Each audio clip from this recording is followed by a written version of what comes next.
This is Teacher Anna, a grade school faculty member in a medium-sized private school handling 8 online classes, with 50 students each.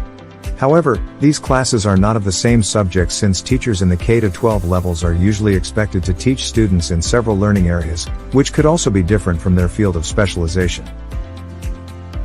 Because of this, Anna needs to do an extensive research about the subjects assigned to her, so she could prepare her instructional materials well, while also allocating time for her other administrative duties such as computing grades, preparing reports, and the like. According to the Department of Education, teachers spend at least 2 hours per day for these tasks, which sum up to around 400 hours of preparation time for the entire school year. But if there is only one set of competencies issued by DepEd, by which our students are to be measured, then why can't we have a single set of instructional materials, coupled with auto-graded assessments, and interactive and gamified learning activities that teachers coming from different schools around the country can use to effectively reduce their workload and free up much of their time for their family and personal lives? We bring you Cerebro, an e-learning solution that comes with ready-made instructional contents that teachers can just pull out from the platform to jumpstart their online teaching, and even interactive simulations that provide realistic virtual laboratory experiments to keep students engaged with learning the fun way. A video conferencing integration is also available, so teachers can easily start synchronous sessions right within the platform, while students with connectivity issues can download the printable modules so they can continue learning even when they are offline. School administrators can monitor what's happening in their virtual campus, examine the system's usage data, and determine end users' performance. Parents can see their children's activity scores and check their login times as well. So, if you are looking for the best solution for making teaching easier for all, schedule a call with our e-learning specialist now.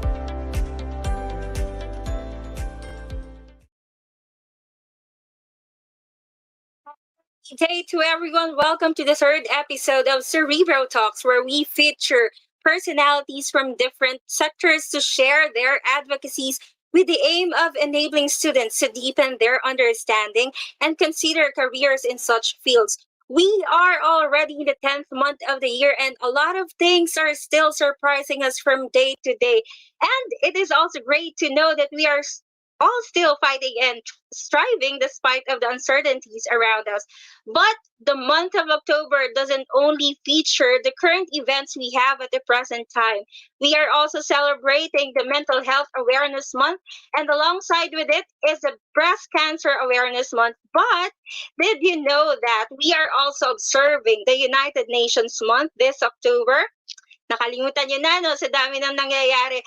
But I could vividly remember the time wherein I have to dress up as Miss Finland during kindergarten. All right. Anyway, we are celebrating the 76th anniversary of United Nations, and its International Day of Peace's theme for this year is recovering better for an equitable and sustainable world. Why am I sharing this information to all of you? Well, this is something to do with our guest for today's episode. But before that, I am also encouraging everyone to please stay until the end of the show, because this could be a sign for you to have a clearer vision map onto what career you might want to pursue in the future. By the way, I am Miss Hazel Grace, and it is my privilege to be your moderator for today's episode of Cerebro Talks. Let me just remind everyone, especially to those who just currently joined us, that you can all catch us in our different social media platforms. We are having our live broadcast on our Facebook page, YouTube channel, and for our LMS subscribers, we are also airing on our Cerebro platforms. Kindly please hit like, subscribe, and share today's video for us to reach more students. All right, so I know you're all excited just like me, but before we proceed to the main event, let us get to know more first about Cerebro LMS, and to give us a quick glimpse of what is it all about. Here is the CEO of Cerebro himself, Mr. Justin Itugot. Virtual thumbs up for him, everyone. Hi, thank you very much, Miss Hazel, for introducing me and for hosting today's episode of Cerebro Talks. So, as Miss Hazel mentioned, I'm Justin and I'm the CEO of Cerebro. So, let me just share with you a brief background of what we are doing and how we are helping schools to jumpstart e-learning amidst the pandemic and make teaching the new normal an enjoyable passion and not just a stressful job that could give them thoughts about leaving their careers. So again, no, as Ms. Hazel mentioned, we are live on our Facebook and YouTube platforms. We are also live on LinkedIn as well as on our LMS platforms being used by 13 schools throughout the Philippines right now. Okay, so just to give you some sort of a user story or background on why we are doing this is teacher Anna, a grade school faculty member in a medium-sized private school, handling 8 online classes with 50 students each. However, these classes are not the same subject since teachers in the elementary level are expected to teach students in several learning areas, which could also be different from the teacher's field of specialization. And because of this, Anna needs to do an extensive research about the subjects assigned to her so she could prepare her instructional materials well while also allocating time for her other administrative duties such as computing grades, preparing reports, and the like. And based on data from the Department of Education, a teacher spends at least 2 hours per day for these tasks, which sums up to around 400 hours of preparation time for the entire school year. And this number has just doubled during the COVID-19 pandemic, since teachers were required to produce a year's worth of digital materials so that their schools can get certified for online learning. And we could only imagine how stressful it is to be a teacher, and what else could we feel if we realize that this problem also becomes a pain point for school administrators after seeing a great number of private school teachers who resigned from their jobs just last year. And with this, schools are losing billions collectively just to train new hires whom they also cannot ensure if these teachers could withstand the pressure even for just a semester. Now, the Philippine Institute for Development Studies also notes that such heavy workload of teachers has a significant effect on the quality of education, leading us to rank 79th out of the 79 countries who took the program for international student assessment in the year 2018. And just last July, we have heard from the news, the World Bank Education Report stating that around 80% of Filipino students fall below the required proficiency levels for their age, and this is very much alarming. So we came to realize that if there is only one set of competencies issued by DepEd by which our students are to be measured, then why can't we have a single set of instructional materials coupled with auto-graded assessments and interactive and gamified learning activities that we could share with teachers coming from different schools to free up much of their time and effectively reduce their workload for their family and personal lives? So basically, our solution comes with ready-made instructional contents that teachers can just pull out from our platform to jumpstart their online teaching, and even interactive simulations that provide virtual realistic laboratory experiments that will keep students engaged with learning the fun way. In addition, school administrators can also monitor what's happening in their learning management system and determine the system's usage data and the end user's performance. Now, you might be thinking that there are already other market players out there and that we are a new name when it comes to e-learning, but our initial set of clients were willing to switch to our solution and even gave us positive feedback that helped us gain early stage traction against the other widely used brands. In the first 18 months of the COVID-19 pandemic, we have continuously strived to develop our competitive edge, and we would like to further expand our reach so more schools will learn about their advantage in terms of curriculum alignment, ease of registration, and value for money. There are over 1.2 million teachers in the Philippines who could benefit from our solution, and among this number, 300,000 are from the private school sector who do not enjoy access to the government's learning resource system. 11,000 teachers are in the province of Cavite, where we have already tested their products, and 76% of the schools here are privately owned. Sadly, there are about 865 private schools who had no choice but to close down during the pandemic just because they were not able to prepare digital materials and meet DepEd's minimum requirements for online learning. And this led to over 4,000 teachers losing their jobs and nearly 60,000 students who were either forced to transfer to other schools or to temporarily stop their education. At present, 13 schools with a combined total of about 8,000 users have subscribed to Cerebro at an institutional level, where 7 schools are from Cavite and another 6 are from other provinces who serve as our test markets in their respective areas in Metro Manila and Central Visayas. And this year, we are expecting a 2 times increase in the number of institutional clients that we have after we received very positive feedback from our early stage adopters. A good 75% of our team is composed of licensed professional teachers. So our solution is something that's crafted by teachers for our fellow teachers. And we don't think that the other LMS providers have the same experience from the field that we have, since we ourselves felt how it really is to be a teacher from the ground. We have already received several recognitions. First, we were hailed among the top 12 winners of the Idea Space Acceleration Program for the year 2020.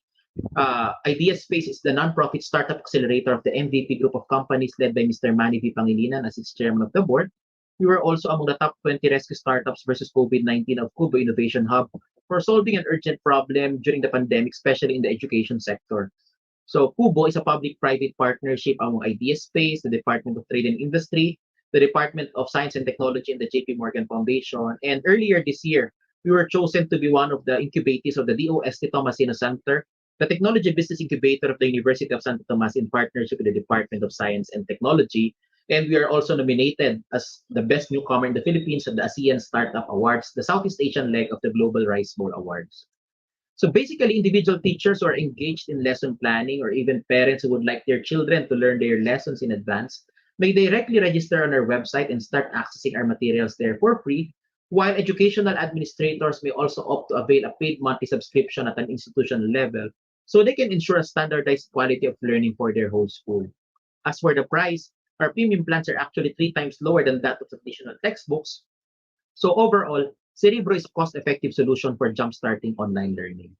So if you are a school owner or an administrator in Cavite, NCR, Central Luzon, or Central Visayas, or you know of anyone who might be looking for a solution that will help address problems on faculty workload and e-learning compliance for the new normal, connect with us so we can discuss how we can be partners in keeping our educators to teach smart and live smart. Thank you.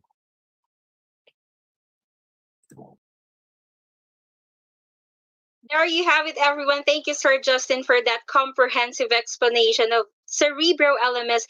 Isn't it awesome that we have this kind of product wherein it becomes almost a one-stop shop online learning platform, especially for the students, parents, teachers, and administrators to do their hustles in the comforts and convenience of their homes. Biruin ninyo, in an LMS like this, teachers were assisted to jumpstart online teaching with the least preparation possible and allowing them to save up to 400 hours. Biruin nyo, 400 hours na nasi-save in preparation pa lang per year. Yun ha. Well, that's possible only through Cerebro's ready-made course presentations, auto-graded quizzes with question bank, interactive simulations, and printable modules. San ka pa, diba? So if you are amazed just like me and you think that this is also a good investment for your ACA team, sama-sama tayong baguhin ang ating learning experiences with Cerebro LMS. You could reach Cerebro at their Facebook page. That's Cerebro LMS for you to have more details regarding Cerebro LMS services. All right, going back to what I have shared a while ago, no, we are also celebrating this month the 76th anniversary of the United Nations, where its main function is to keep the peace among the nations. If we are going to have a brief recap of our history, the United Nations had been founded in 1945 after the World War II by 51 countries to maintain international peace and security, developing friendly relations among nations, and promoting social progress, better living standards, and human rights. And mind you, one of the pioneering members of this international organization is no other than our country, Philippines. Speaking of peacekeeping, no one could also give us a wider and clearer view of peacekeeping other than someone whose nature of work is to keep our nation peaceful and secure. All right. So we have here someone who is also part of the peacekeeping force natin dito sa Philippines. Ano? So wait lang ha, medyo meron ako ditong technical difficulty. All right. So our visitor, our guest for today is someone who is, wait lang ha, nagkakaroon ako ng technical difficulty. All right.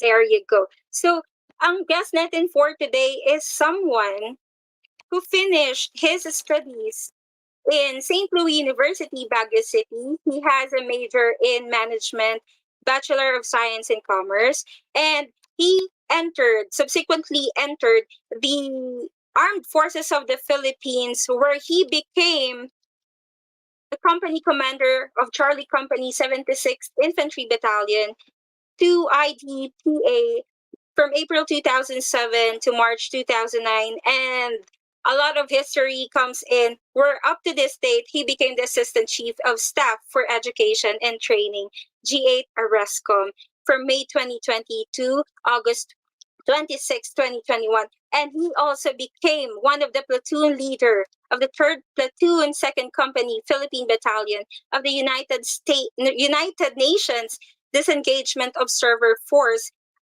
Philippine contingency of the Golan Heights from May 2011 to February 2012. By the way, please allow me and help me welcome to Cerebro Talks Major Edward Balisong, Deputy Assistant Chief of Staff for Education and Training, G8 Army Reserve Command of the Philippine Army. Great day, Major Balisong. How are you, sir? Good afternoon. Kabado po ako, sir. Pero ayan, relax lang tayo. Parang yun dapat yung gusto ko sabihin. It's nice to know, sir, that you are able to join us. How are you, sir, for today, especially during this pandemic? So, as an introduction, I am Major Ed Balisong of the Army Reserve Command. I am currently the officer in charge of the Office of the Education and Training, G8. This office is in charge of the education and training programs, particularly in the implementation and supervision of all the programs of its organic personnel, including the unit training readiness of our Red Reserve units. And reserve training.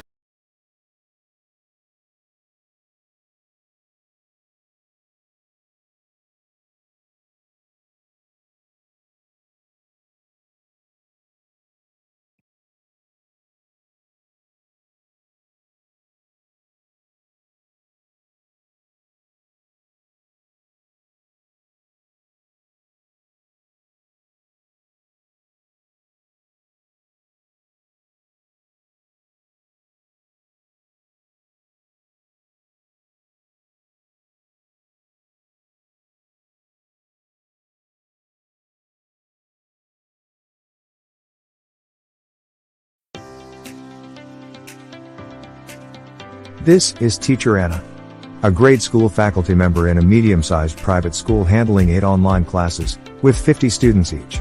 However, these classes are not of the same subjects since teachers in the K-12 levels are usually expected to teach students in several learning areas, which could also be different from their field of specialization.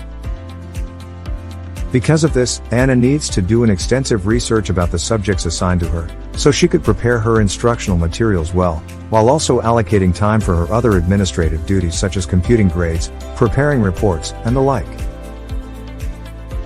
According to the Department of Education, teachers spend at least 2 hours per day for these tasks, which sum up to around 400 hours of preparation time for the entire school year. But if there is only one set of competencies issued by DepEd, by which our students are to be measured, then why can't we have a single set of instructional materials, coupled with auto-graded assessments, and interactive and gamified learning activities that teachers coming from different schools around the country can use to effectively reduce their workload and free up much of their time for their family and personal lives? We bring you Cerebro, an e-learning solution that comes with ready-made instructional contents that teachers can just pull out from the platform to jumpstart their online teaching, and even interactive simulations that provide realistic virtual laboratory experiments to keep students engaged with learning the fun way. A video conferencing integration is also available, so teachers can easily start synchronous sessions right within the platform, while students with connectivity issues can download the printable modules so they can continue learning even when they are offline.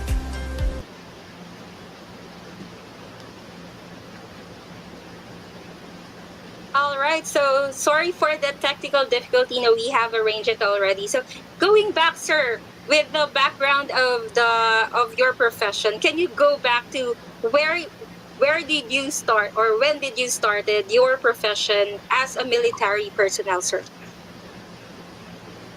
Okay, So I started my military career initially in 1999. But that was as an enlisted personnel. So in the armed forces, we have the so-called officers and enlisted personnel. So I only became an officer way back in 2004 when I entered the officer candidate school. So being a college graduate, uh,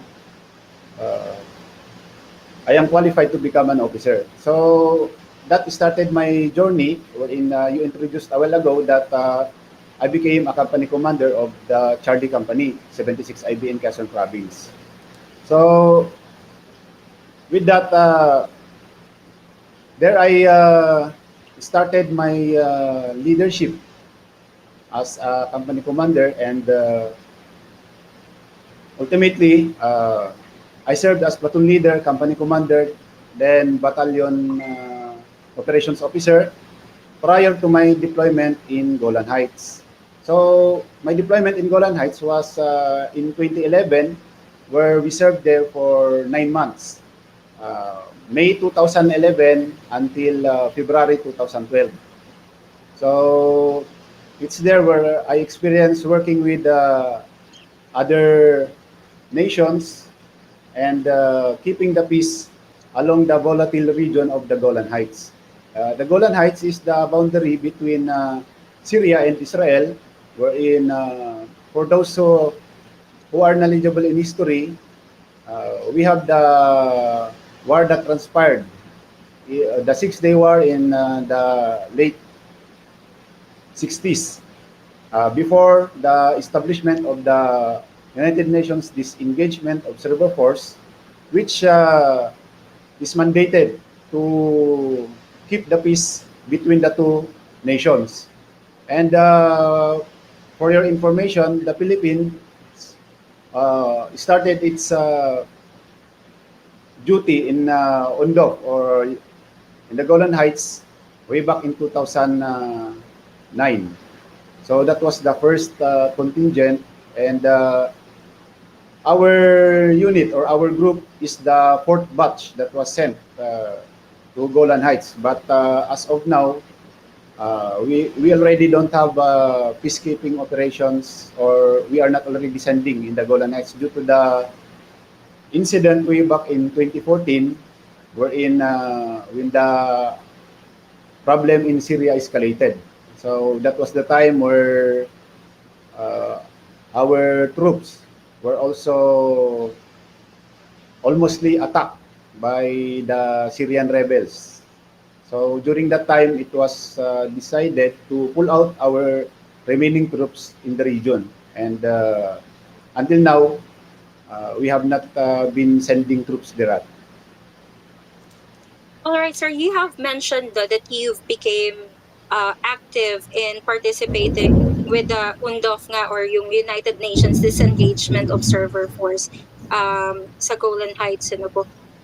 With all of the experiences you had, ano po yung pinaka-memorable doon sa lahat?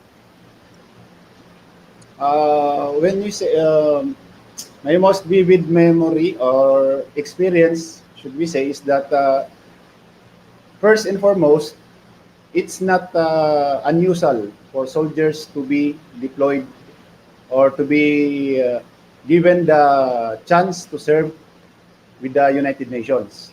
So that is the first thing. Next is if we can the experience of going to the Holy Land is once in a while experience for the ordinary individual. Actually, kahit sino ng hindi basta-basta nakakapasok ng hindi nakakabisita ng Israel.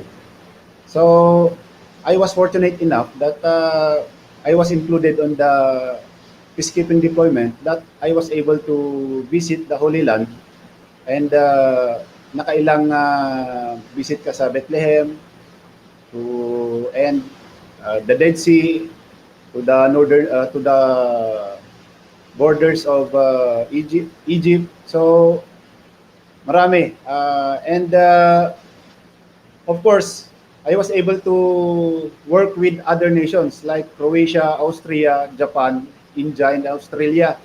And up to now, it's a good thing that our friends way back then, the Croatian troops, continuously communicate with us.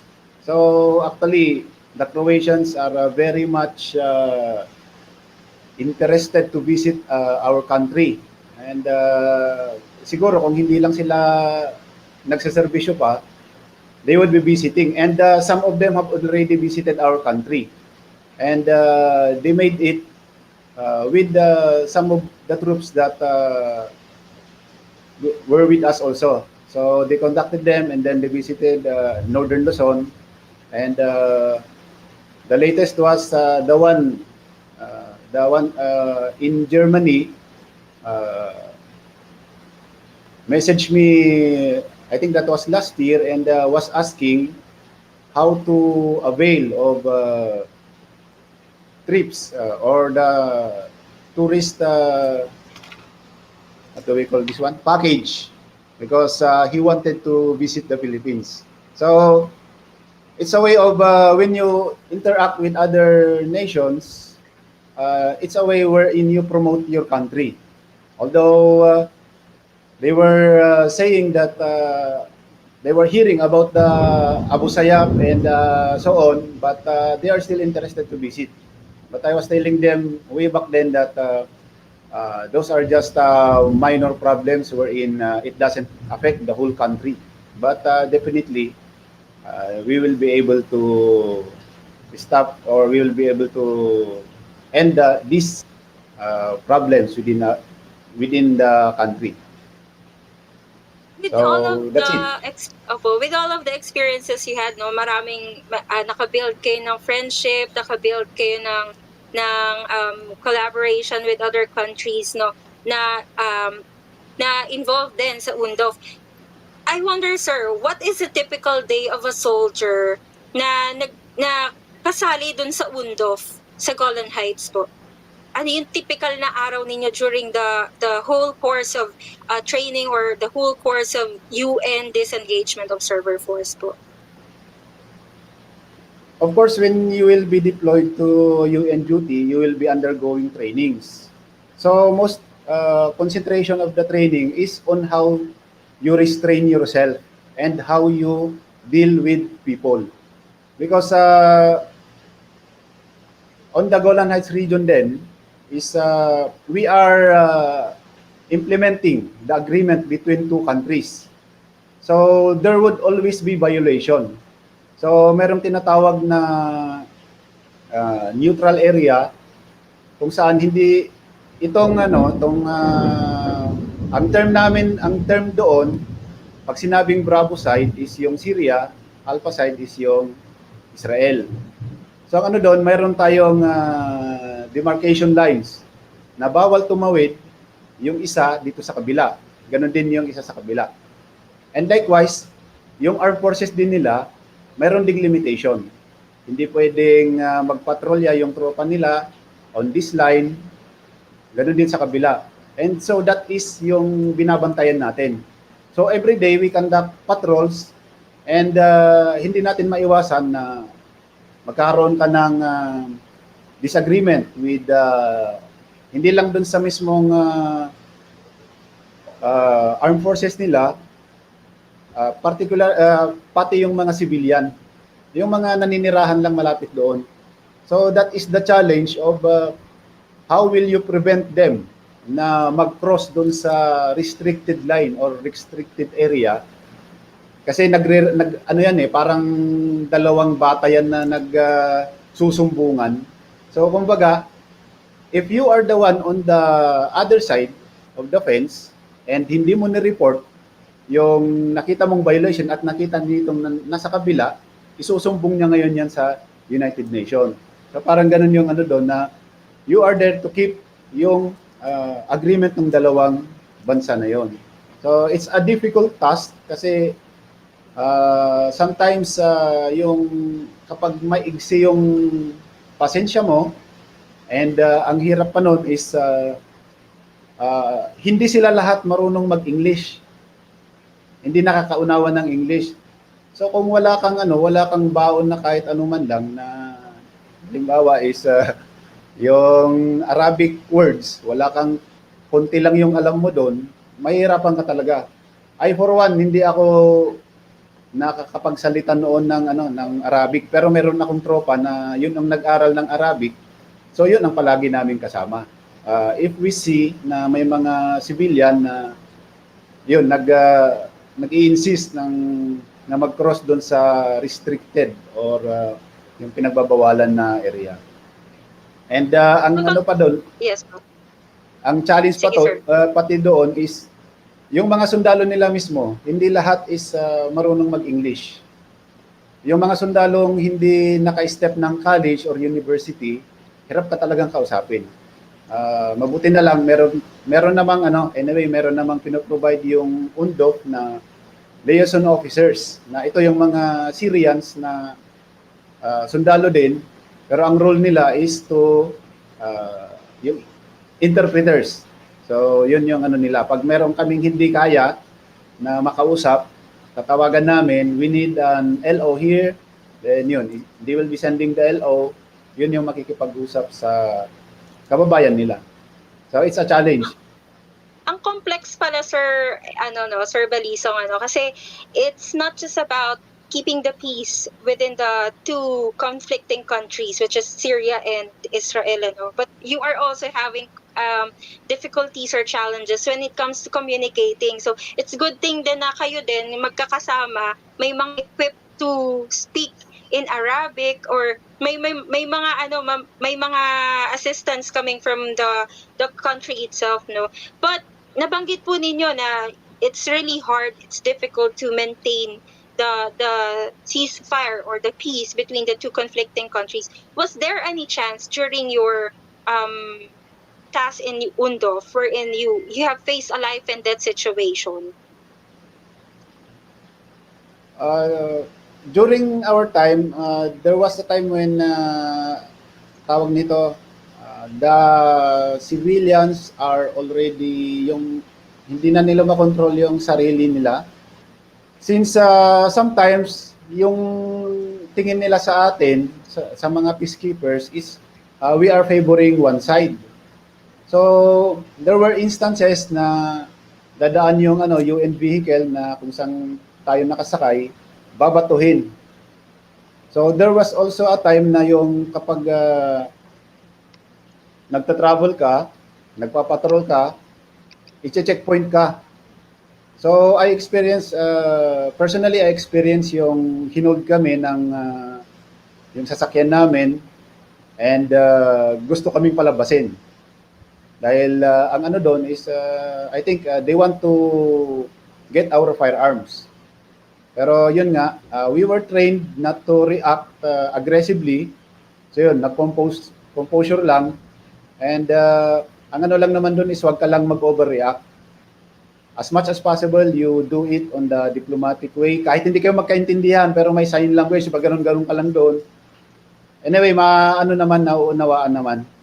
And yun nga, yung i-checkpoint ka na nakatutok sa'yo yung baril. So, normally, dito sa atin, kapag ganun ang gawin mo, parehas kayong may armas, baka bubunutan mo. Pero doon talaga, sabi ko nga sa tropa ko noon is, don't overreact, mahirap magano dito kasi ang role natin is peacekeeper, hindi tayo pumunta dito para makipagbarilan. So yun, actually, parang kinikiliti yung batok mo kapag ganun tuwing magpapatrolya ka. Because you never know yung dangers. So pwedeng manggaling sa kapwa sundalo mo doon sa Syria, or yung rebels, kasi during that time meron na yung mga rebels. Yun yung binabanggit ko actually na nag-checkpoint sa amin. So yun, and yung mga civilian or yung locality na hindi pumapabor sa tawag nito, parang hindi sila pabor sa presence ng UN peacekeepers. as much as possible pala, sir, no, you keep your composure and yung maximum tolerance talaga i-apply natin dun, ano. Pero grabe, sir, saludo po kami sa nagawa ninyo, no. Fast track tayo, sir. Now that in the present time, with all of the endeavors you had before, ngayon po kayo po ay isang Deputy Assistant Chief of Staff for Education and Training. Can you give us a brief picture of the scope of your responsibility? Kasi you are handling or teaching, training, yung mga possible or future potential na reservice natin, tama po ba? And aside from giving us a brief picture of your scope and responsibility, what is or what are the qualifications in becoming a G8 level soldier, sir?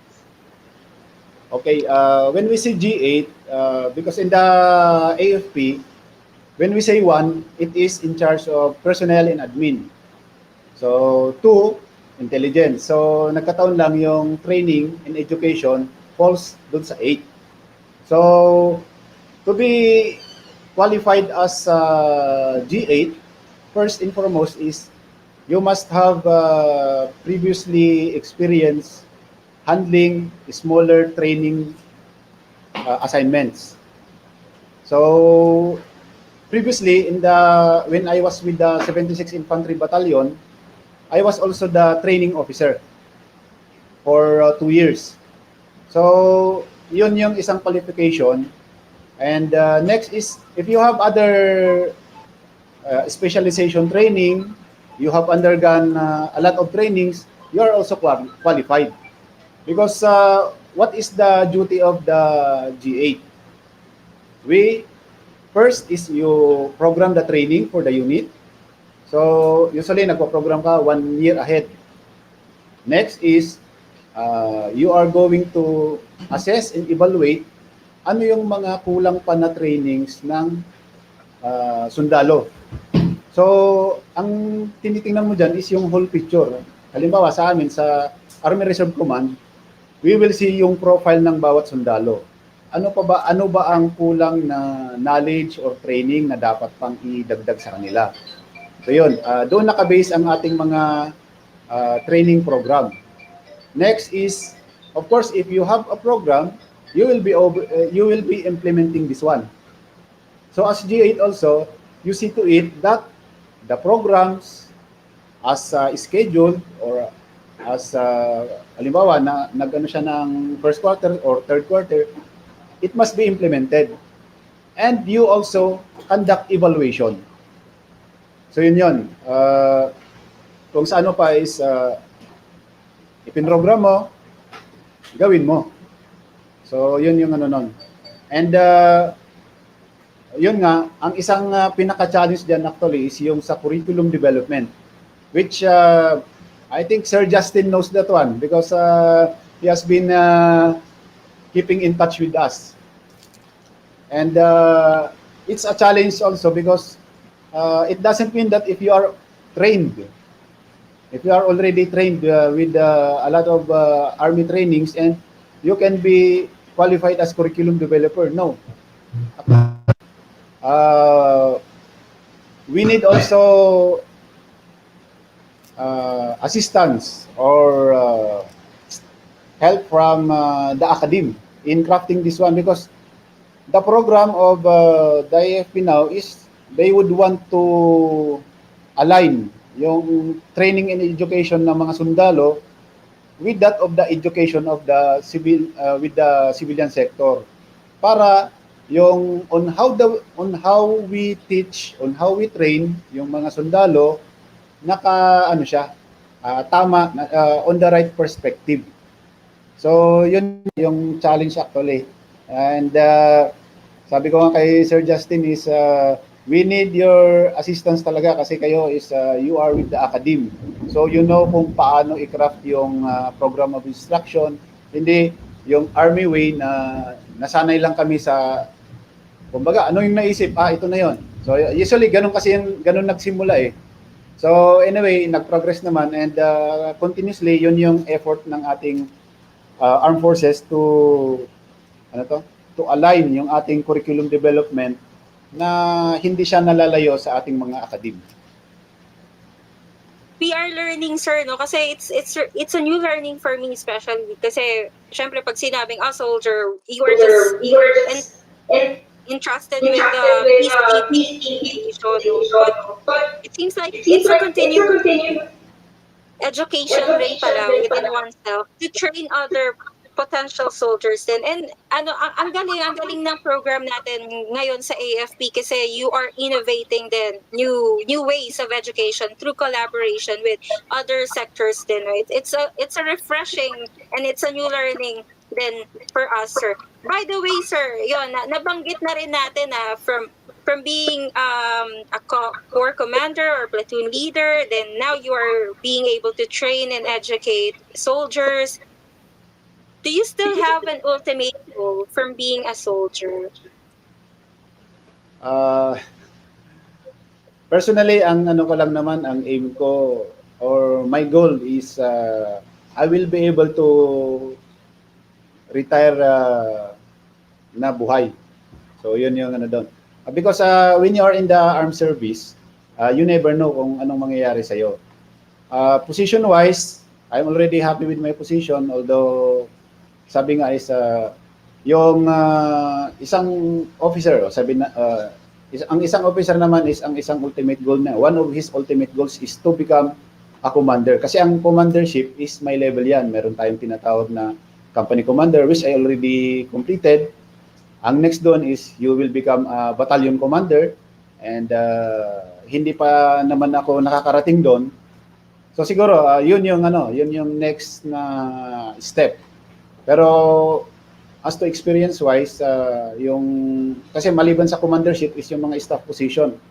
I'm already satisfied with where I am now, and siguro ang ano na lang is I would need to add more credentials dun sa position ko so that I can also keep up with the rest, kasi being an officer kailangan mong competitive. You should not rest on your laurels, sabi nga nila. You have experience being a primary staff or a commander, then you aim for the next higher position. So yun naman yun. And although sabi ko nga is ang ultimate goal ko pa rin naman is matapos ko yung serbisyo ko na maayos, pero as to yung opportunity to become a higher level commander, that will come sooner or later. Mahirap kasi na yun yung ano mo yun yung tinitingnan mo kaagad kasi baka mawala ka sa ano kung ano yung hawak mo ngayon, kung ano yung position mo ngayon, you just do your best, and the rest will be taken over or mapapansin naman yan ng nasa taas, and sila rin naman later on na magre-recommend that you are qualified to a certain position. At manatiling buhay, sir, tama po ba? Ayun. So, with all of the endeavors you have, no, I just wonder, gusto ko pong bumalik tayo dun sa panahon na nagkakaroon pa lang kayo ng aspiration on becoming a soldier. When you were still a child, sir, have you ever dreamt of becoming a soldier? Or apart from becoming a soldier, was there something else you wanted to become when you get old? Previously, I don't know if you are familiar with the team writing composition during the elementary years. So, way back in grade 4, I usually write that I wanted to become a policeman or a businessman. Actually, that is the two, yung dalawang lagi kong sinusulat, grade 4, grade 5. However, I was influenced kung bakit nagustuhan ko magsundalo is during that time also, yung meron kaming frequent visitor sa bahay, and that is the godfather of my older brother. Wherein lahat sila sundalo. And yung naging asawa ngayon ng ate ko is sundalo din. So kumbaga during that time, that was 1985 to 1987, frequent visitor namin sila. And dahil dyan, bata pa naman ako noon, na-influence din ang aking isang kuya na nagsundalo noong 1987. So yun, with that, nagkaroon na ng sundalo sa bahay na parang tinitingala mo ngayon, lalo na if you are familiar with the 1988 kudita, wherein involved yung 1st Scout Ranger Regiment na kumbaga is yung sumikat yung yung 1st Scout Ranger Regiment, and yung kuya ko kasama kasi doon. So parang although alam mo na nagkudita sila, pero parang iba yung tingin doon sa mga Scout Rangers. So with that, parang sa akin na later on I will also become a soldier. So during our high school days, I joined the C80 as I become a C80 officer. So yun, and nagtuloy-tuloy yun, nag-ROTC ako, and yun, hanggang narating ko kung ano ako ngayon. Alright, so sir, nabanggit ninyo may mga involvement din ng naging family na natin yung pagiging sundalo, no? At merong mga involvement yung inyong kapatid, yung older brother ninyo, with the activities wherein pwedeng magkaroon ng masamang mangyari sa kanya. When it's your time to realize gusto ko maging soldier, how did your parents take your decision, and what is the role of your family upon deciding with what career you are going to pursue? But before you answer that one, sir, let's just have a quick break and stretch our bones and muscles, for we are still up for a deeper getting to know session with Major Balisong. We will be back after this short break. This is Teacher Anna, a grade school faculty member in a medium-sized private school handling 8 online classes, with 50 students each. However, these classes are not of the same subject, since teachers in the K-12 levels are usually expected to teach students in several learning areas, which could also be different from their field of specialization. Because of this, Anna needs to do an extensive research about the subjects assigned to her, so she could prepare her instructional materials well, while also allocating time for her other administrative duties such as computing grades, preparing reports, and the like.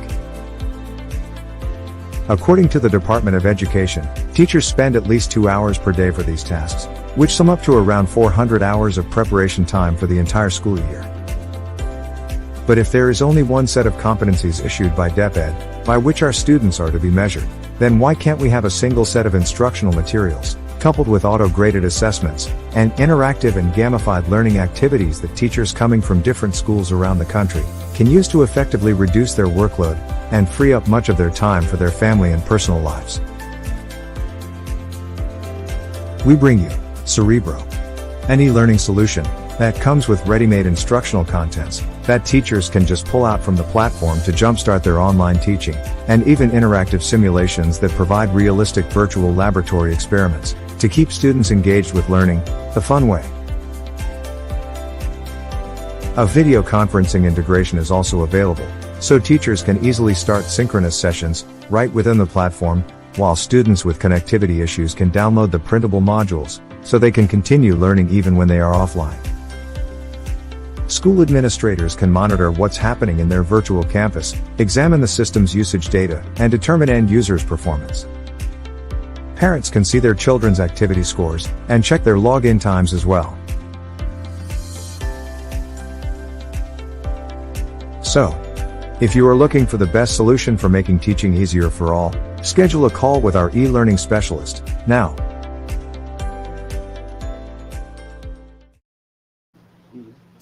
Welcome back to the third episode of Cerebro Talks. With me here is Major Balisong. I know you are all gushing with the information he has just shared a while ago. No, before we had a short break, we have a hanging question for Major Balisong. Going back, sir, when you realized that becoming a soldier is what you really wanted to become, and you wanted to follow the footsteps of your brother, how did your parents reacted with it, and what is the role of your family with the decision that you took?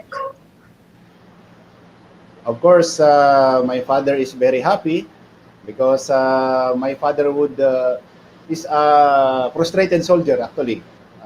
Shall we say frustrated because way back in the 1960s, you can enlist even if you are married. So my father tried applying then. However, mababa daw kasi siya. Actually, my father is only 5'3", So 5'4" yung minimum na height. So he was not accepted. So with that, yung frustration niya yun is he would wanted na yung mga anak niya, gusto nga niya lahat magsundalo kami. Unfortunately, sa pamilya namin, out of the 9, 3 lang ang pumasok sa service. Yung panganay namin, pero he only undertook training. After that, hindi na nag-report. So, kumbaga, AWOL, absent without leave. Then yun, yung kuya ko, then ako. Of course, for my mother, alam naman natin ng mga nanay, medyo protective sa mga anak. Siguro kahit sino. Bibihira siguro ang nanay na tuwang-tuwa pag pumasok sa armed service yung kanilang anak. So yun, my father is approved of it. Yung mother namin medyo 50-50. Pero sabi nga niya is, if that is what you really wanted, then wala akong magagawa. Because my mother would want me to become a teacher.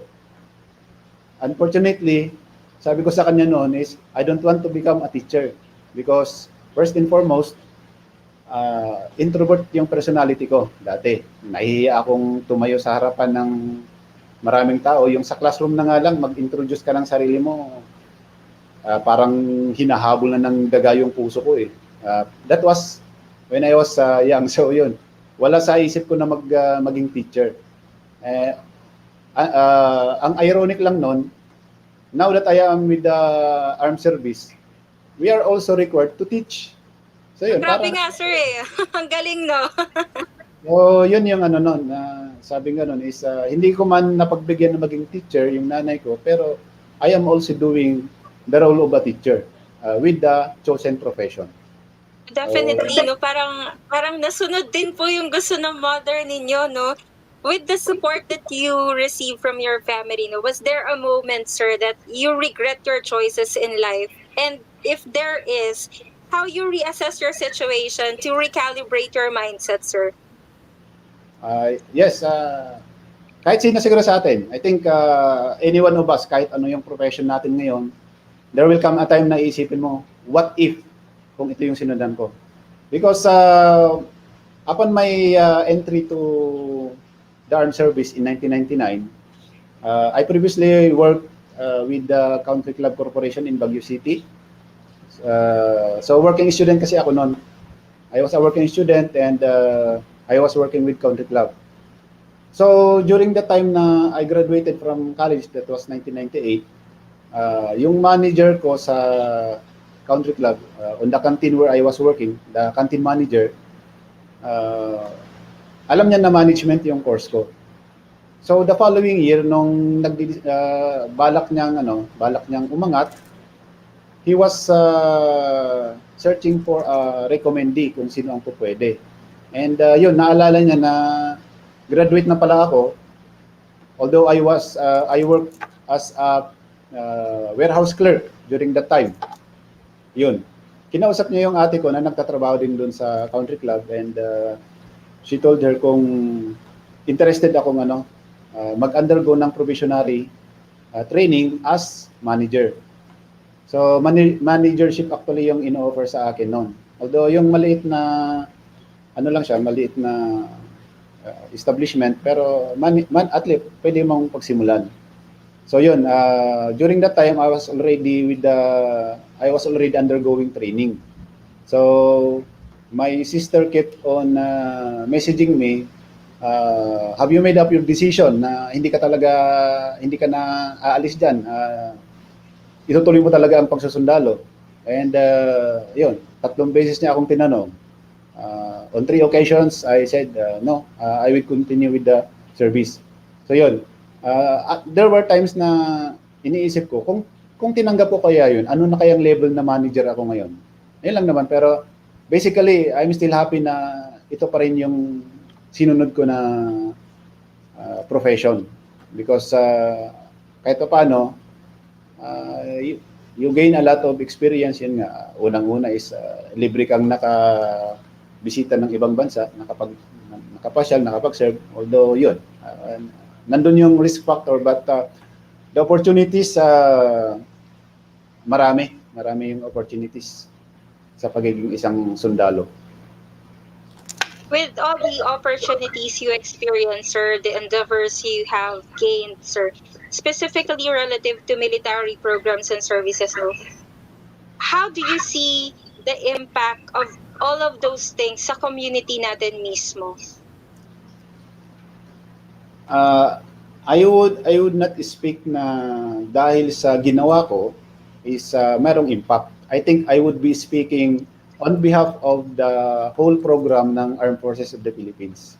Because I cannot do something that it is not mandated ng higher ups. So basically, ang nakita ko naman, I would answer based on my experience when I was in Quezon Province. So that was way back in 2004 when you are visiting the rural areas, yung mga laylayan, kung ano pa yung term ni Vice President. So yun, ang ano nila, ang tingin nila sa sundalo is yung kung ano yung ina-associate sa martial law, Verdugo, gano'n. So, parang nakakapanting minsan sa tenga na makakarinig ka ng hindi maganda. Pero yun nga, you have a mission to keep, you have a duty to uphold. So, ang nakita ko doon is yung program ng Armed Forces na mature. So, basically, ang hinahanap lang dati yung armado. Pero ngayon is kahit na ilang armado ang nahuli mo, napatay mo, napasuko mo, yung problem ng insurgency nandyan pa rin. So hindi mo natatapos yon. And ang problema doon, if you would not think of other ways, is ang tingin sa kasundaluhan, including police, is ganun pa rin yung mapang-api. So, yun, kaya nga through the years, nag-evolve yung program ng AFP na yung different areas, different terms. Pero basically, yung outreach siguro, mas madaling intindihin. Yung outreach program sa mga barangays, wherein you go there and you offer services, kung ano mang services, in cooperation or in coordination with the LGU. So, pumunta ka doon, medical mission, involve ang sundalo, kapulisan, yung munisipyo, yung barangay. So with that, makikita nila, ang sundalo lang is hindi lang naghahabol ng NPA, hindi lang naghahabol ng bandido, kundi they are also with the development ng area. So yun, we have, in the Army, we have the Army Engineers. Ito yung mga nagpapatayo ng eskwelahan, nagpapatayo ng mga kalsada. So yun, with that, makikita na nagta-transform yung AFP from mere combatant, sabihin na natin, is community development. Involved siya sa social program ng mga kabataan. So we also engage yung sa school, nagbibigay ng mga information regarding peace and order or security matters. So yun, bago kami umalis ng Quezon Province in 2010, so yung dating inabutan namin, 2004, inabutan ko kasi matagal nang nandun yung 76 IB, na laging sinasabi na yung term sa Katagalogan, nang gaganggang ang mga sundalo, is at least nabago na. So, ang ano ngayon, yung impression nga, sabi nga nilang ganun is, siguro, kung yung mga sundalo ngayon, yung ginagawa ng sundalo ngayon, matagal na nilang ginagawa, hindi lumaki ang insurgency. So I think yun yung ano doon, yun yung masasabi natin na malaking impact. Yung aside from yung security operations, meron ka ring social nakiki-associate ka sa mga LG. Yung joint of coordination, collaboration between LGUs and other agencies. So yun yung nakikita ko na kumbaga yung transition. Kaya if only ganun lahat yung i-implement sa lahat ng area, siguro I think yung insurgency problem na yan is it will die a natural death. Ayun. Nabanggit niyo na rin po you transform the program, you transform the approach of the military services din po at bumaba din po talaga kayo sa mga community in terms of social integration, collaboration, no? And I as well, personally, sir, I saw it na on hand na talagang ang ating kasundaluhan ay bumababa para tumulong. I saw it. I really saw it within my eyes din po. But just a hypothetical question, nabanggit niyo po kanina na if magkakaroon lang din po ng isang resolution that you could propose someone who is in the position to continuously gain the high regard of the community when it comes to military services and the military personnel, what could it be? Siguro hindi resolution ang ang doon. I think ang lang doon is dapat we continue yung nasimulan. Sa part namin sa armed forces, we will continue what we have started na maganda. And continuously i-critic baka may kulang pa. So I think with that we will continuously na ma-maintain yung yung magandang pakikitungo sa LGUs, sa community, yung kung sa pa is and one of the most important thing is yung tinatawag nilang you walk the talk. So you are promoting something, yung peace and order and collaboration, pero dapat as a soldier, as an individual soldier, kahit hindi ka naka-uniforme, nasa nasa bahay mo, makikita nila yung discipline mo pa rin nandoon. Hindi ka basta-basta nakikitang kung ano lang sumasama sa kung ano mang kalukuhan diyan. I think yung na lang makita ka na model citizen is malaking bagay na yon, which kasi ang nga diyan is we will baliktarin natin yung masamang imahe ng sundalo noon, sundalo and police. Lagi kong sinasabi yung kasama ang police kasi we are both in the armed service, uniform service I mean. So yun, so although magkaiba kami ng concern, pero parehas na-associate. Basta naka-uniforme. Yun yung kasi doon. So I think lang, maintain yung kung ano man yung nasimula na maganda, yung kung ano yung ina-advocate mo is you practice it. So yung disiplina hindi nawawala, and yung patriotism and nationalism dapat hindi nawawala yon. Kasi yun naman ang distinct feature ng isang sundalo compared sa other public servant siguro. Yung hindi ko minamaliit yung ibang pero yun kasi yung upon entry mo, yun ang palaging ini-emphasize. So I don't know if you are familiar dun sa military professionalism na sinulat ni Charles de Gaulle. Nandun yun, men who adopt the profession of arms submit of their own free will to a law of perpetual constraints of their own accord. They resist their right to live where they choose, say what they think, and dress as they like. So yun yung parang na pag pumasok ka sa sundalo, sasabihin, ito yung ito yung dapat na tindig mo, ito dapat yung ayos mo, ito yung dapat na ugali mo. Pero yun, may naman yun, may progression naman yun. Pero basically, kung sundin mo yun, you will not be lost. Pero you should also be, sabihin natin critical ka rin dapat dun sa sinasabi sa'yo kasi baka mamaya, it will mislead you. So yun, basta nakaano ka lang sa legality.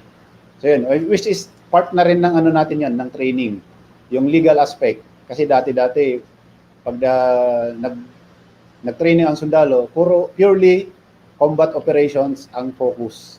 Paano gumamit ng baril, paano mag-maneuver. Pero matagal nang simulan naman yan na laging merong human rights, yung legal aspect, nandyan palagi para ma-remind na although we are in the uniform service, hindi ibig sabihin na we can do whatever we want. So merong limitation, and we do our missions based on the Constitution. So yun. Ayun. So, sir, I know every sector, we have what we call the turnover of from one generation to another generation. Being an educator, sir, of the future soldiers sa ating kasundaluhan, ano, if you are going to define the younger generation, how would you define them? Siguro, I won't define them, but I will describe them. Kasi magkaiba yun eh. So, our younger generations today are, sabihin ko ng very determined, ambitious, and brave. I said that one because kung titingnan natin, kahit ngayong mga bata maliliit ngayon, they do not hesitate to say what they think. Kung ano yung naiisip nila, sinasabi nila. Compared sa mga kabataan, I am born in the 1970s. O ikumpara natin sa 1980s. Medyo ano pa tayo noon eh, yung kung sabi nga is makuha ka sa tingin, sabi ni Robin Padilla. Pag ginanyan ka ng mas nakakatanda sa'yo, tatahimik ka na. Pero yung mga bata ngayon, hindi. Yun, may good side and may may downside. Pero I think mas ano sila ngayon, mas expressive yung mga kabataan ngayon. So hindi mo basta sabihin na gawin mo to or ito ka dapat susundin na yun. Hindi. They are very critical also. Upon telling, sige po. Continue, sir. I think siguro because of the factor ng internet and yung mga television kasi way back 70s, 80s dito sa Pilipinas, ilan lang ang may TV, ilan lang ang may radio. And ngayon halos siguro bihira na lang ang walang TV o walang radio. Lalo na may Facebook pa. As early as 6 years old, nagpe-Facebook na yan. So yun, marami silang nakikita and I think yun, kaya very critical sila.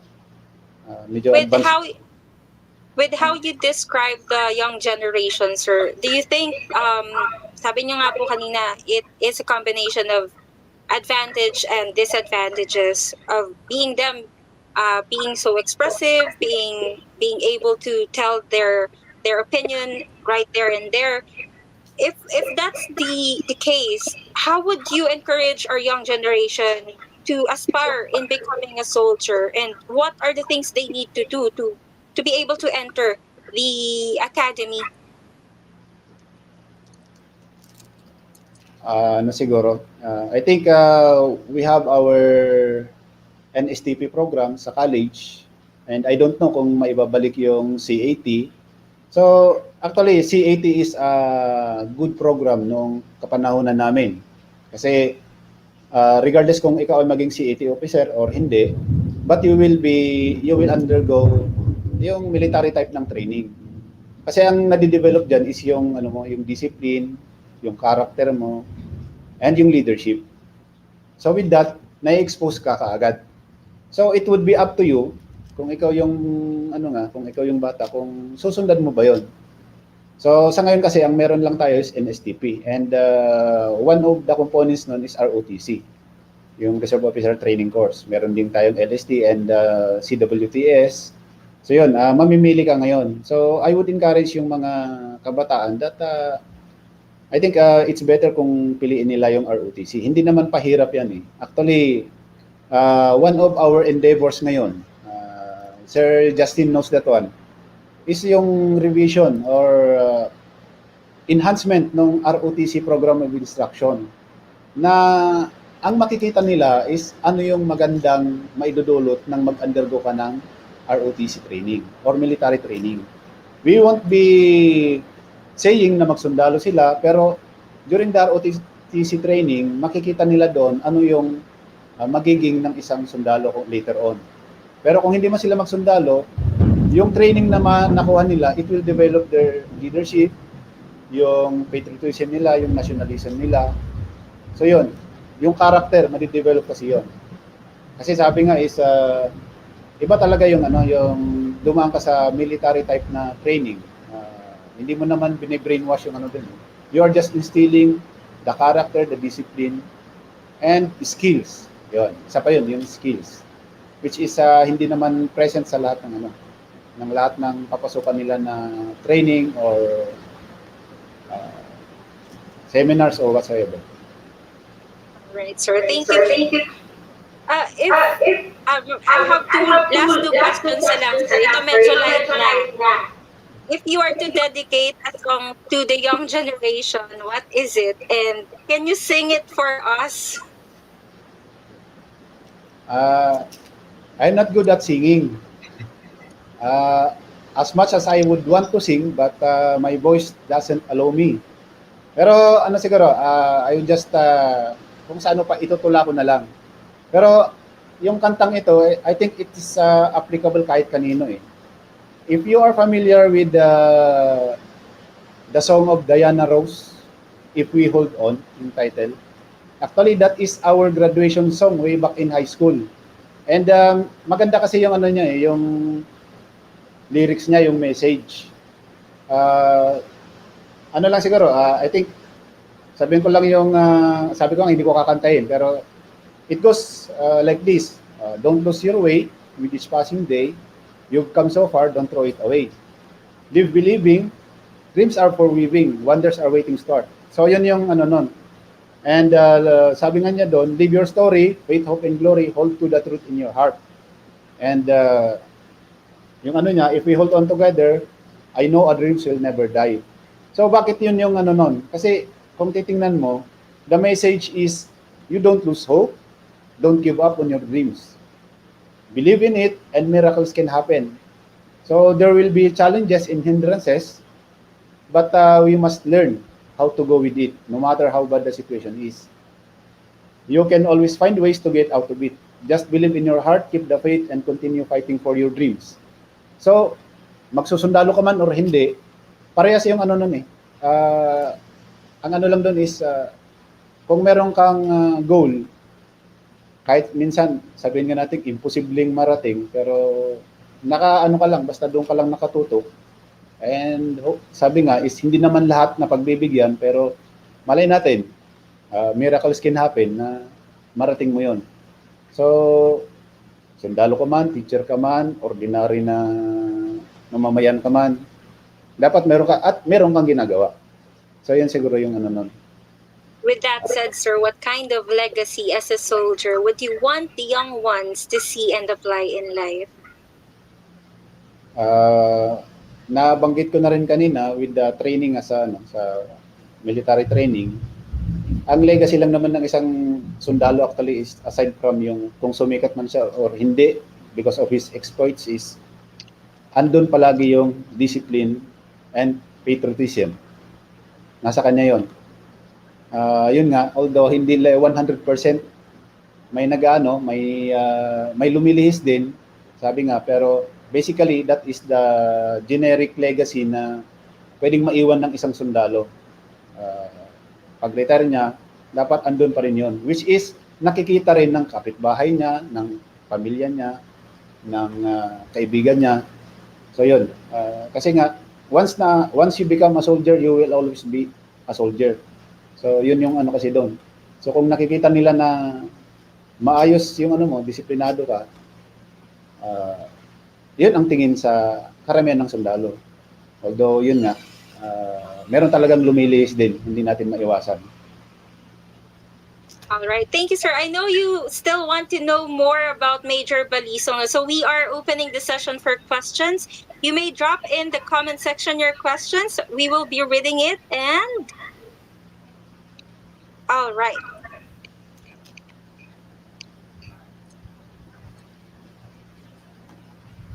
Okay, can I answer yung mga questions? Yes, sir. Can you answer it? Ano po magandang kuhanin na course sa college kung gusto magsundalo? With regards sa course, kahit ano namang course eh.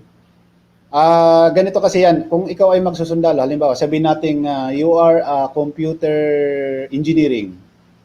So, magsusundalo ka, pagdating mo naman sa sundalo is we also have our skills. Meron tayong mga tinatawag na specialization.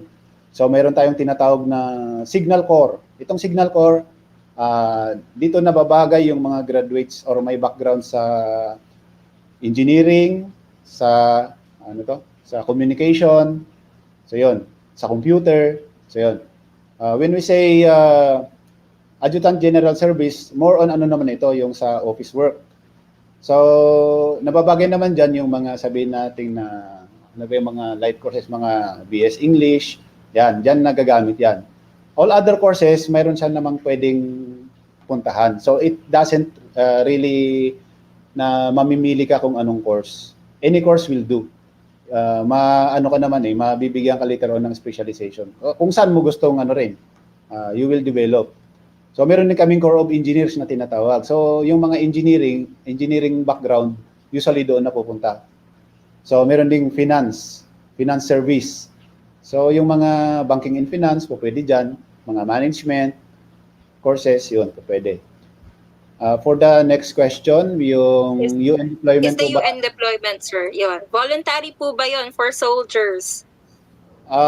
Somewhat voluntary kasi ano yan yung sa amin kasi noon as a unit kami na pinadala. So although dadang ka pa rin sa screening kung papasa ka ba sa maraming qualification din yan So yun, yung sa nangyari sa amin is member ka ng unit, kasama ka basta maipasa mo yung ano doon, yung mga requirements. As to yung iba naman is nagbo-volunteer talaga sila. Merong mga voluntary. So it would be up to you kung gusto mong pero you should meet the qualifications also. Sir, ano po raw yung kaibahan ng reservist sa regular na sundalo? Okay.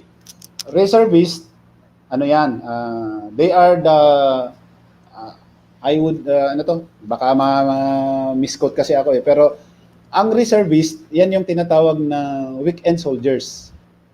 Yung, usually, yun yung term sa kanila. Why? They are voluntary. So, kumbaga is nag-serve lang sila voluntarily. So, pero ang ano niyan is every weekends meron silang trainings or formations. So, yun, doon sila nagre-report. Meron sila kanilang centers na pinagre-reportan. And likewise, sila yung namomobilize minsan pag halimbawa disaster relief, yun. Voluntary naman yun. Ang pagkakaiba, pangalawang pagkakaiba, ang regular may sahod, ang reservist wala. Voluntary. Pero if they will undergo training or schooling, sabihin natin, they will be compensated for it. So yun. And yung mga reservist, ito rin yung mga pool ng ating mga pwedeng maging regular soldiers. Basta ma-meet din nila yung qualification. Follow-up question, sir. Bilang isang reservist, yari lang naman na tayo may mga pinagdadaanan ngayon na mahirap, especially during pandemic. Last year, up until now, ano po yung mga roles nila or magagawa ng isang reservist, especially ngayong pandemic? I think karamihan naman dyan is yung manpower assistance. So, just like disaster relief operation, kahit sabihin natin na tawag nito, voluntary lang sila pero meron silang paglalagyan. Kaya nga ang ating mga reservists, they are also undergoing training like yung related sa HADR, meron silang mga water search and rescue training, meron tayong collapse structure training.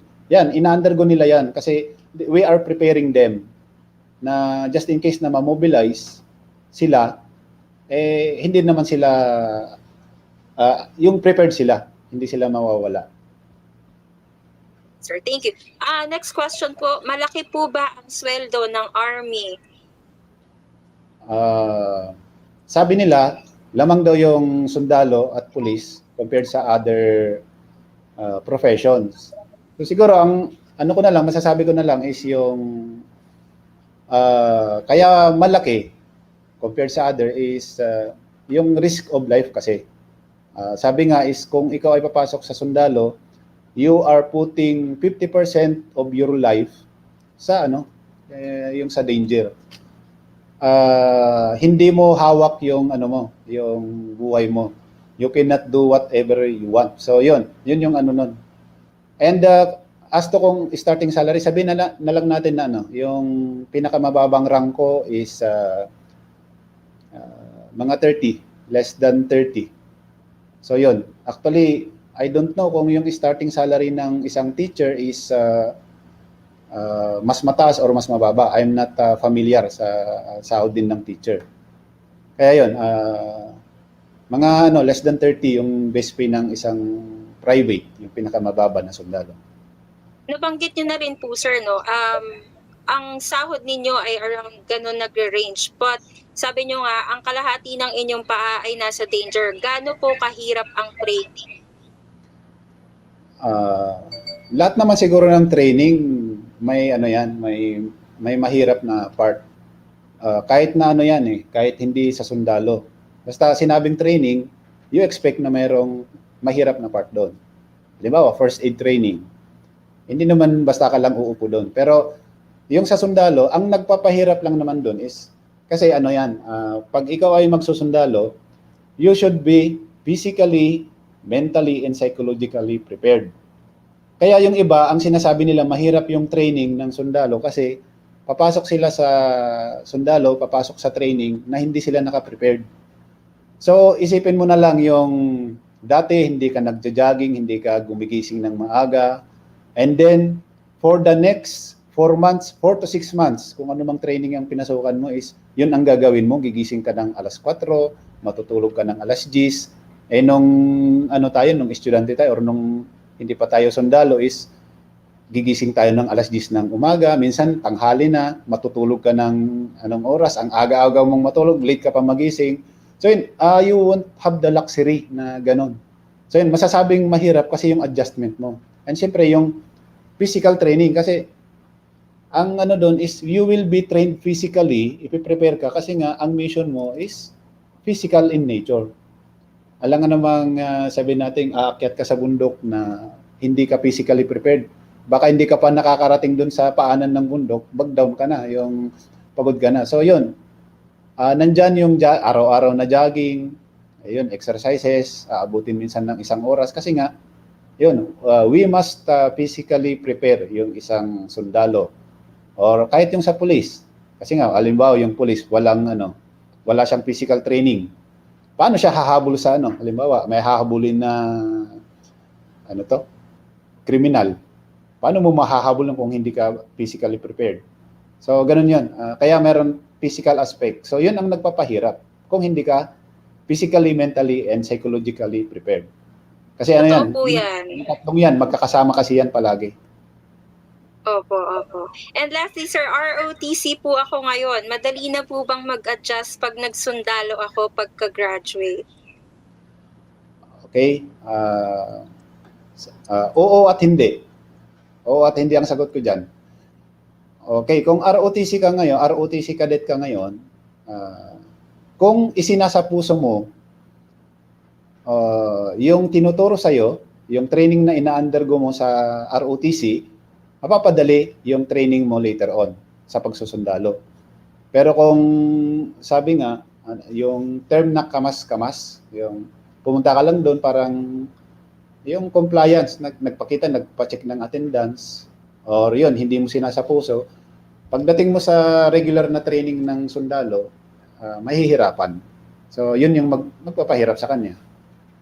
Kasi ang nga is, if you would want to enter yung military service or kahit sa police, ulitin ko ulit, prepare yourself physically, mentally, psychologically, and emotionally. So yun, ang doon is kung may balak ka as early as now, dapat yung sinasanay mong sarili mo na nag-exercise, nagbubuhat, kasi kaakibat niyan pagdating ng ikaw ay sundalo na or police. Hindi ka makakaiwas dyan. Meron kang gagawin na physically strenuous, so makaka-adjust ka ng madali. Alright, thank you, sir. Totoo yung mga sinabi ni Major Ed Balisong, I also experience it, and before ka sumalang sa training talaga, you have to set your physical stature na maayos, and syempre, your mind should be ready and your emotions kasi sobrang hirap. Sobrang hirap talaga. But sabi nga ni sir kanina, if you really wanted to pursue it, lahat ng kaya mong gagawin mo. Sir, parting message for our young generation who wanted to become or who wanted to follow your footsteps, sir. Okay. So, yun nga. First is sa mga nag-iisip na papasok sa uniform service, So, yun nga, nabanggit ko naman kanina, you must start preparing yourself physically, mentally, and psychologically. And dapat, ano talaga, wholehearted yung pagsali mo. Mayroon kasi yung isipin mo lang na subukan ko kaya. So, it won't be advantageous on your part kung ganun yung ano mo na susubukan mo lang. So sa mga nasa college ngayon na nag-iisip na mag-join ng service, I urge you na sa ROTC kayo luminya. Para at least makita nyo. Initially is ma-experience nyo yung introduction to military training sa ROTC. And kung tatapusin mo naman yung 4-year course mo, mas maganda. But kung gusto mong luminya talaga sa sundalo, mag-ROTC Advanced Cadet ka rin, yung ROTC officer. Para habang nagano ka is naka-prepare ka. Marami kasing paraan paano maging sundalo eh. You join the ROTC hanggang tapusin mo yung advance, hanggang makarating ka sa probationary officer training course, hanggang you will become called to active duty. Yun yung isa. If you will follow yung ROTC track. Next is, halimbawa sa mga hindi nakapagtapos ng college, pwede naman kayong mag-candidate soldier course. Ito naman is, ang ranko nito, ito yung mga private. Private magsisimula until Master Sergeant ang pinakamataas na ranko. So sila yung binabanggit ko kanina na enlisted personnel or non-commissioned officer. And kung gustong maging officer, we have the PMA. Sa mga kahit yung mga hindi pa college graduate, they can apply for PMA. Every year mayroong pa-exam yan. Kung sa mga mag-graduate ng 4-year course or 5-year course, we have the officer candidate school or officer candidate course. So yan is mga graduate ang tinatanggap diyan.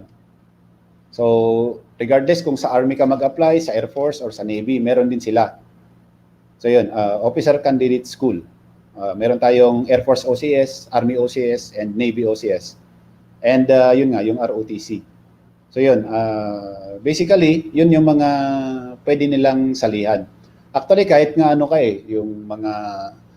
yung sa mga naman, nagtuloy ng law na gustong maging member pa rin ng Armed Forces, pwede rin. Actually, meron tayong tinatawag na yung mga technical service na tinatawag. Ang mga nagjo-join ng technical service, yan yung mga graduate ng medicine, graduate ng law, yun. Kaya nga technical, kasi sila yung nagsaserve sa judge, yung sa legalities ang kanilang pinofocus. Kahit yung mga teachers, pwede rin silang mag-apply. They may join the Corps of Professors na tinatawag. May mga naman yun, may mga dadaan din na screening, pero yung sa mga, lalo na yung mga may masteral, they can be qualified sa Corps of Professor. Ang gagawin naman nun is, sundalo ka na, teacher ka pa. Pero mas mataas yung yung kalidad mo na educator compared sa, halimbawa sa akin na nasa wala sa Corps of Professor, nasa infantry kasi ako. So yun. Maraming options. Thank you, sir. Thank you for sharing your time with us, Sir Balisong. There you have it, guys. I hope you've got a wider and clearer view what kind of a day a soldier has and what are the other loops connected to his nature of duty. I wish you are all inspired with the road less traveled story of Major Edward Balisong. Again, I know the time is not enough, but on behalf of the whole Cerebro team and management, we would like to thank you all for staying with us for a whole hour of worthwhile chit-chat. Please don't forget to hit like and subscribe to all of the Cerebro social media platforms to get more updates about their new offerings and the new episodes of Cerebro Talk. All right, this has been Miss Hazel Grace leaving you with Malala Yousafzai's statement.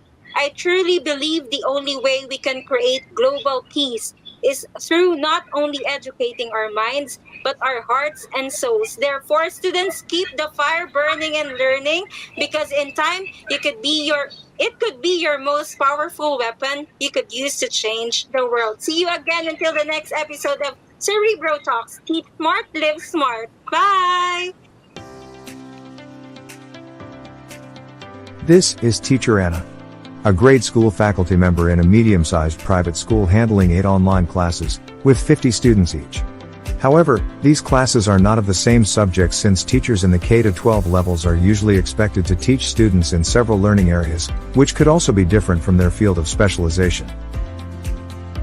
Because of this, Anna needs to do an extensive research about the subjects assigned to her, so she could prepare her instructional materials well, while also allocating time for her other administrative duties such as computing grades, preparing reports, and the like. According to the Department of Education, teachers spend at least 2 hours per day for these tasks, which sum up to around 400 hours of preparation time for the entire school year.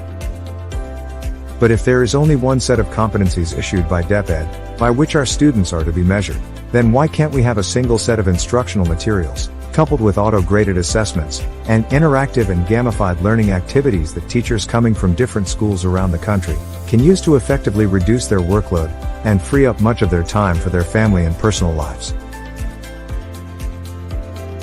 We bring you Cerebro, an e-learning solution that comes with ready-made instructional contents that teachers can just pull out from the platform to jumpstart their online teaching, and even interactive simulations that provide realistic virtual laboratory experiments to keep students engaged with learning the fun way. A video conferencing integration is also available, so teachers can easily start synchronous sessions right within the platform, while students with connectivity issues can download the printable modules so they can continue learning even when they are offline. School administrators can monitor what's happening in their virtual campus, examine the system's usage data, and determine end users' performance. Parents can see their children's activity scores and check their login times as well. So, if you are looking for the best solution for making teaching easier for all, schedule a call with our e-learning specialist now.